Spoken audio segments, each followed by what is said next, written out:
வணக்கம் வீவர்ஸ், எள்ளு உருண்டை எப்படி செய்கிறதுன்னு இந்த பதிவில் பார்க்கலாம் வாங்க.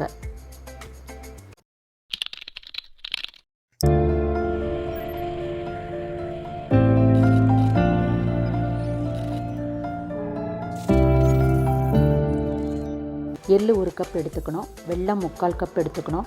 ஒரு கடாயை அடுப்பில் வச்சு சூடுபடுத்தணும். லேசாக சூடானது எள்ளு சேர்த்து வறுக்கணும். மிதமான தீயில் வச்சு வறுக்கணும். அப்போ தான் எள்ளு எண்ணெய் விடாமலும் கருகாமலும் இருக்கும். இதில் 1 ஸ்பூன் அளவு வெள்ளை எள்ளு சேர்த்துருக்கேன். எள்ளு சூடேறி பொரிய ஆரம்பிக்கும் போது இறக்கிடுங்க. ஒரு பாத்திரத்தில் வெல்லம் சேர்த்து மூழ்கும் அளவு தண்ணீர் சேருங்க.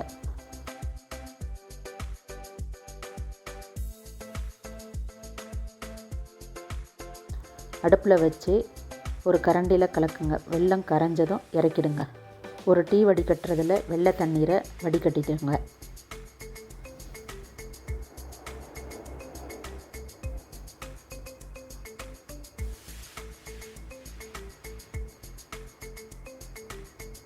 பிறகு அடிகனமான பாத்திரம் வச்சு வெள்ளை தண்ணீரை சேர்த்துருங்க.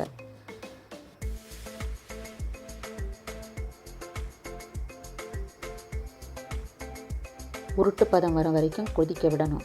இது போல் பாகு வரணும்.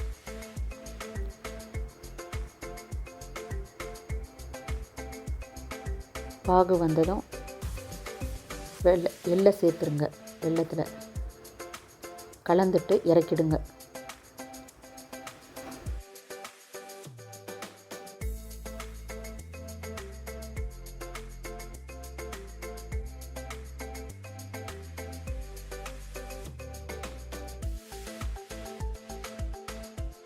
கை பிடிக்கும் அளவு சூடு இருக்காதுன்னு பார்த்துட்டு நெய்யை கையில் தடவி எள்ளை உருண்டை பிடிக்கணும்.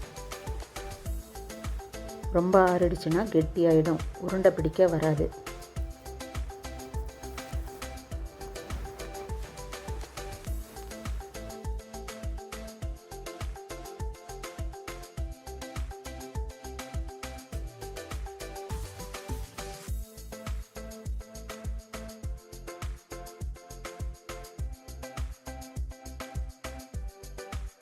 வீவர்ஸ், இந்த வீடியோ பிடிச்சிருந்தால் லைக் பண்ணுங்கள், ஷேர் பண்ணுங்கள், சப்ஸ்கிரைப் பண்ணுங்கள். நன்றி.